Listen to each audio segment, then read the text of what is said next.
The views and opinions expressed on any program are those of the producers and/or the persons appearing on the program and do not necessarily reflect the views and opinions of FRC Media, Bristol Community College, or the City of Fall River.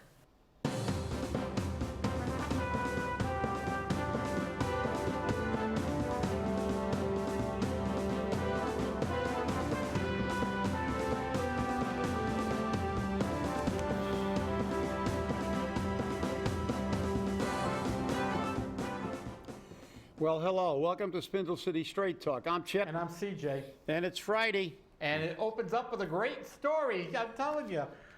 Yesterday, a state judge gets indicted in federal court. You can't do any better than that. No, well, look, it's nice to see that, and whether it's politically motivated or not, because people are beginning to, but it's nice to see that the privileged class of politicians and judges are now being held accountable. And even the nobility are rich people. Because look at the scandal with the paying to get your dummy kid who wants to go to college to go to the games and party, because she's not really interested. So now, you know, but it's nice to pull the curtain away from the fact that there is a double standard in this country. This is not a democracy by any means. This is a constitutional monarchy, and the rich and the politicians and the judges and all these politically appointed hacks, they have a separate set of rules, like Congress does. They have a separate set of rules. Now, this judge decided to actually help an illegal immigrant to escape arrest by federal authorities. Why? Because she's making a couple $100,000 a year. Her family income's probably $1 million or so. She might be a millionaire. She lives in a nice gated community. She probably got his cousin as the maid. And the reality is that they want, and this is what really irritates me. I'm sorry, this bothers me. This really, really bothers me. Because these people, because it says right in the state constitution and in our United States Constitution, that these people are supposed to be our representatives of the people and the will of the people. They do not have any right to impose, and she has every right to say, I want to let all the immigrants in. Not that I agree, not that I don't realize the damage that would do, but if they want to be that far out in left field that they're now in right field, that's her personal prerogative. But when she brings those personal prerogatives into a court of law, and she is supposed to be the individual who's the arbiter of the law on behalf of, when you go to court, what do they say? Who's opposing you? Right. The state of Massachusetts, or the United States of America, or the city of Fall River. You are a representative of the state of Massachusetts, and as a representative, you're applying your personal opinion. You're ignoring your obligation under the law. You not only ignored it, you colluded not to obey it. And good. I hope they remove her from the bench. But then again, if we remove them all, like I said, we're going to get back to what I always wanted. Let's elect our judges. And you remember their argument. The punishment might actually suit the crime. Because if the people elect judges, they're not going to let judges like this sit on the bench. They're not going to let judges who give people who are well-connected 2 days of community service and a sealed record. They're not going to allow this kind of stuff to happen. That's the problem. What's wrong with this country? It's them. But who puts them in office? You elect these boneheads who appoint these boneheads. We don't have any elected judges in Massachusetts. They're all appointed, and guess by who? The governor. Politicians. That's right. Politicians. And actually, the governor has to go through the governor's council, which is an obsolete, Yep. organization, but they still have it just to approve judges and justices of the peace. Well, let's look at the 3 judges that I know of that became judges from Fall River. Two of which were corporation counsel or worked in a corporations counsel in office in Fall River for a mayor Right. before they became judges. And the current corporation counsel got appointed by a politician, but now is a corporation counsel for the city. So if you can't see the connection between these judges and politics, and don't think that they are not influenced because not only by their own personal opinions, but by the people who brung them there in Fall River parlance, you got to go with what brung you. Yeah. And, so that's who brung them there. Because What brung you here? that's right.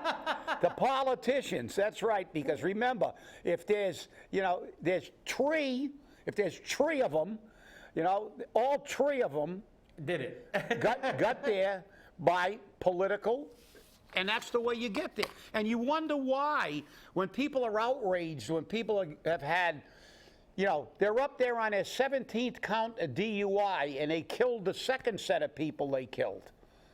And how did they ever get out of jail? How did they get, it's because the politicians, well, Bernie, look at our boy Bernie. He's a millionaire, but he's a socialist. Have you ever seen a socialist millionaire? Yeah, Putin. Putin and a few other socialists. Yeah, the thing is that you can't really be a socialist if you're a millionaire. I'm sorry. That flies in the face of the concept of socialism. But what is their opinion? Because you think Bernie lives in a 3-decker? I don't think so. I don't think he's ever lived in a 3-decker. He's got how many houses? 3, I think. 3, I think. Well, he's got one in Washington. And he's got another one In New Hampshire. in New Hampshire, and I think he's got a third. I think somebody, when they were exposing his wealth, and somebody said, well, you only paid 26% of your millions of dollars, and his answer to that was, well, I paid what I was supposed to. That's always their answer. But remember, they're always against tax breaks for the rich, but they take them. Right. They take them. So so those are the same kind of people who live in these gated communities where you can't get within 100 yards. It's like the Kennedys. Try to run around half naked around the Kennedy complex. See how long it takes you to get locked up. Try to enter that complex and see how many cops are all over you. They live a different life. They're not living in a ghetto. They're not living in a 3-decker in Chicago or New York City or Fall River.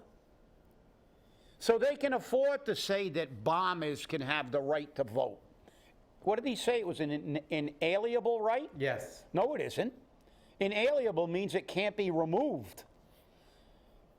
Well, maybe I'm wrong, but correct me, CJ. I think when I saw the term inalienable used, it was you have an inalienable right to life, liberty, and the pursuit of happiness. I believe that is true. I do not think it said you have the right to vote if you blow up half of Boston, women and children, and take limbs off. You have the right to vote inside prison when you killed Americans with malice of forethought. You're a terrorist. You're a traitor to your nation. But you have an inalienable right to vote because Bernie says that's what true democracy is. Well, it's not. It's not.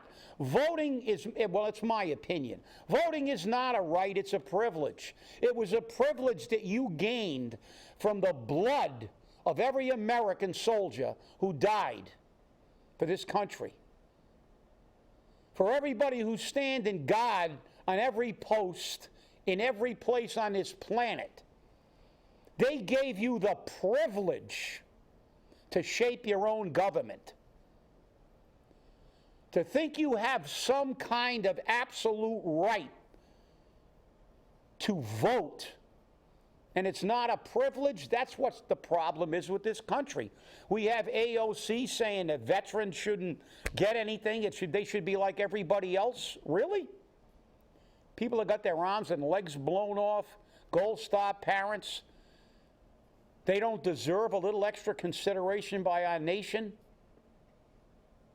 How dare she? And the other terrorist? Some people did some things. 9/11. She didn't condemn the bombing in Sri Lanka. What was that? Some people doing something again? This country's totally out of control. You know, it's almost like... I mean, it's totally out of control because we got a bunch of millennials who, number one, never grew up where you had to go into the military. You were gonna get drafted. Never saw any kind of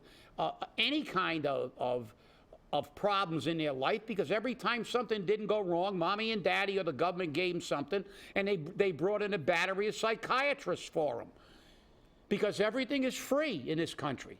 Everything's free. Give them free education. You know, if they don't want to work, you still got to pay them. AOC says, look, even if people don't want to work, we got to give them. We got to give them money. They want reparations. They want everything. Well, I want reparations too, because when my grandparents came to this country, they were discriminated against. So, you know, everybody needs. The Irish need reparations. The Chinese need reparations. You don't need anything. What you need... The Japanese need... The Japanese need it. Oh, don't even go there. Yeah, the Japanese, to show you the fairness of this country. Remember, during World War II, they put all the Japanese in prison. And they were American citizens. That's the worst part about it. American citizens thrown into prison. They called them... camps.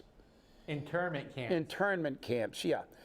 They called them camps. They threw them all in because of the color of their skin, while all the German Americans walked around because they were Europeans like most of this country. And the irony of that, and I've said it before, the most decorated unit in World War II in the European theater of operation, the most Medal of Honors, and I had the tremendous pleasure of meeting two of the last three remaining Medal of Honor winners from the 442 regiment, combat regiment, which was all Japanese Americans who served their country, received more decorations than any other unit in the European theater of operation, more medals of honor for conspicuous gallantry above and beyond, while their parents, their wives, their children were in prison.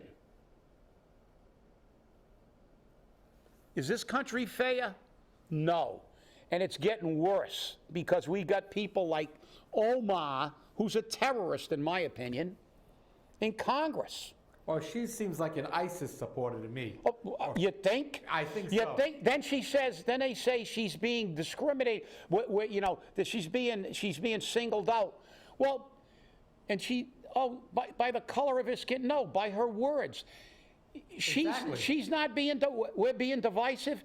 She's not being divisive when she says that Israel hypnotized the world, and that we all have to learn how evil they are. That's not divisive. Horse manure. Yeah, it sounds. You know, and look, and so what do we do now? We throw them all. We get judges escorting illegals, hiding them from the authorities. We've got Cher saying we want sanctuary cities, but not my sanctuary city. Right. We got enough already. You know, and so who gets dumped on? You got literally thousands of people crossing the border every day, and all the Democrats are doing is trying to run against Trump in the next election, getting absolutely nothing done.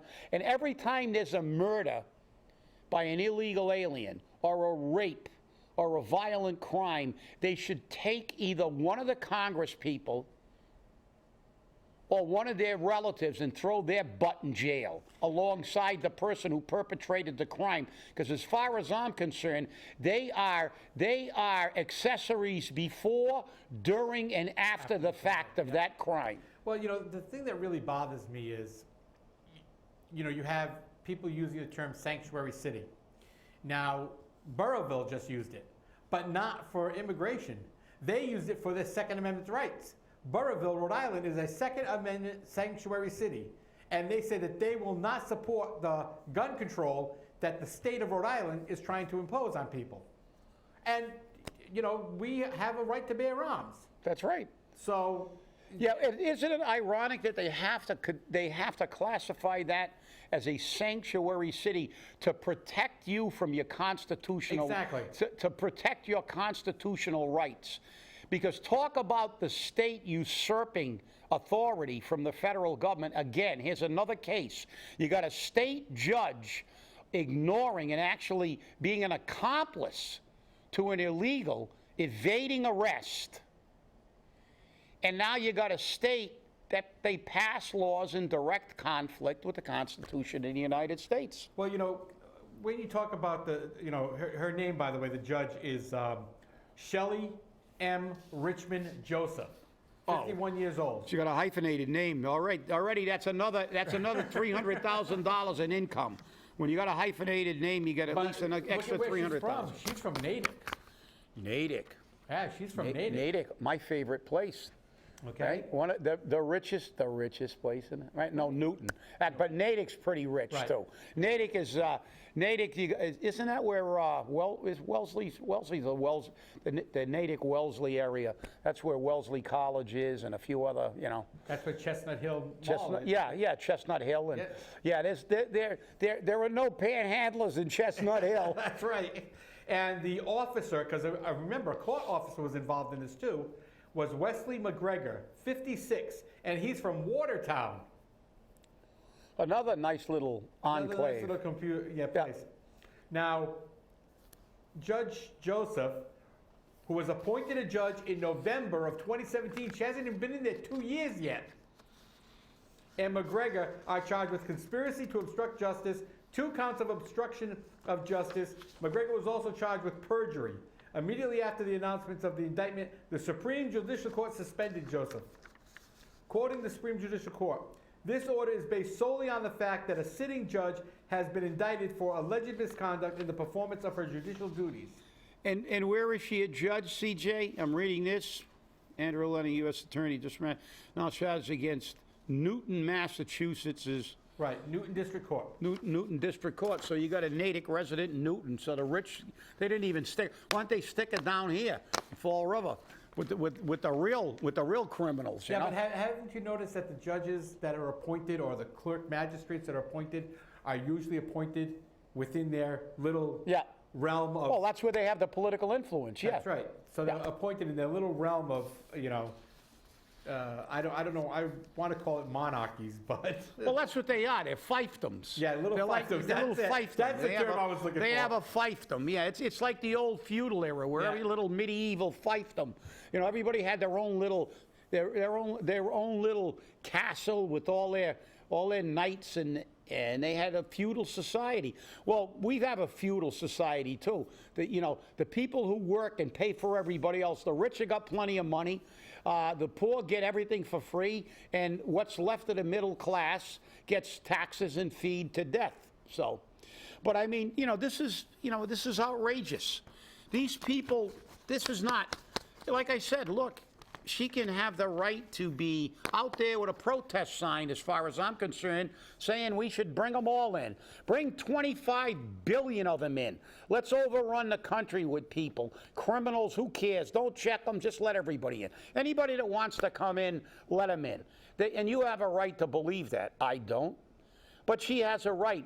But you can't take those personal feelings into a courtroom when you are a judge who is commissioned to uphold the law.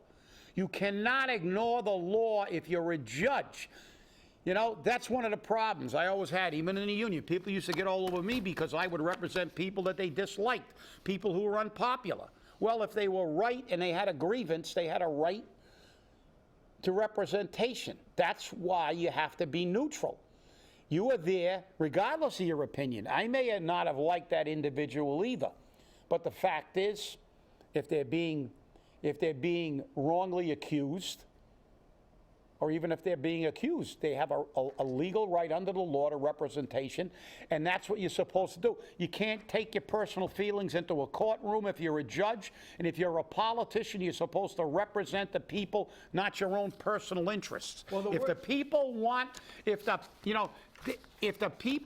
to do something, like when Dukakis vetoed the death penalty, if the people want something, the Constitution of this state demand that you have to do what the will of the people is. The federal government law supersedes state statute, because what happens what happened when you didn't abide by the federal mandates about speed limits? What happened? You didn't get any money, did you, for your highways? If you wanted to have a speed limit that exceeded the federal mandated maximum speed, you didn't get any money for your highways. That's right. But you'll notice we're not doing that right now. But here's the funny thing about it: the illegal immigrant that was being protected was named Medina Perez, a twice deported illegal immigrant with a fugitive warrant for drunken driving in Pennsylvania, had been in Joseph's courtroom in order to be arraigned on drug charges. The Boston Globe previously reported. Massachusetts Attorney General Maura Healey said in a statement that the indictment is a radical and politically motivated attack on our state and the independence of our courts. She was protecting a felon. The felon was in front of her for arraignment. Of course, but it's an attack against their ability to do whatever they want to do and protect whomever they want to protect.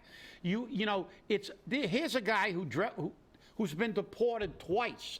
Totally ignores as far as I'm concerned, they shouldn't be deporting those people. They should build a giant old black hole of Calcutta somewhere, and after they come back into this country a second or third time, they should throw them in here and leave them in there for the rest of their natural life, because they're not going to stop coming in. There are people that have been in here 4, 5, 6 times. They've been deported. Most of them are criminals. This guy was driving drunk in Pennsylvania. He should have. I wish he would have driven drunk in Newton or Natick or Tokyo and caused some damage to somebody that she knew, and see how much she cares about somebody who has so little regard for the law of this nation. And we have judges who have the same total disregard for the laws of this nation. And our attorney general, that pinhead, that political pinhead, an attack. No, the federal government is finally holding their feet to the fire. These people have no right. No right. This guy is a criminal, twice deported, a drunken driver who could have killed people. But nobody cares. It's politically correct in this state. I'll tell you, I wish I was a little younger. I'd just move. I'd get out of. I'd go to New Zealand. Well, one of the things is that that people are also complaining about is the fact that let me see what this is here. The Massachusetts Supreme Judicial Court ruled in 2017 that police could not keep an immigrant in custody for only immigration violations. Newton, as with Boston and several other surrounding communities, declared itself a sanctuary city that will not help ICE round up undocumented residents. Now, here's my thing about that. You want to be a sanctuary city? I have no problem with that. Knock yourself out, be a sanctuary city. But at the same time, don't ask for federal money. Don't ask for federal money. You turn around, if the federal government turned around and said to the police departments, you're not helping us enforce the law, we're not giving you any more money. No more money for you. Nothing. Well, I'll tell you, they better hope I never hit Powerball, because that's another issue there. How can you pass a law that says law enforcement personnel cannot enforce the law? Right.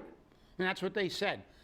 And see, here's a case where it shows how adamant they are about ignoring anything that they don't like. And they don't disagree. They're bringing their personal... The Boston police, the Newton police could not detain him, according to Massachusetts Supreme Court ruling, which I think is absurd, and it should be taken to the United States Supreme Court, telling law enforcement they cannot enforce the law. But that's why they had ICE agents there, because they can't take custody of that individual. So she went a step further. She went in and above. Well, I know we've already blocked our law enforcement people from enforcing the law, but I actually have federal agents here who can enforce the law, so I'm going to help him evade people who are applying the laws of the United States to a guy who's already been deported twice. They should have a 3-strike law. That's his 3rd time, life in prison. Well, you know, the other thing is that during the trial, the arraignment, when this was going on, it came out there that ICE was waiting outside the courtroom to take this person into custody. And she goes, really? Okay, shut off the recording. And then she conspired with the court officer to get him out, to escort him out the building the back way. And then she reactivated the recording and finished the arraignment and let them go out the back. And ICE turned around and said, when the court had adjourned, he's not coming out, is he? And they said, no. Talk about rubbing it in your face. Well, you know, the thing is, again, there's collusion. You know, she shut off the recording intentionally, you know, so look, she should be in jail.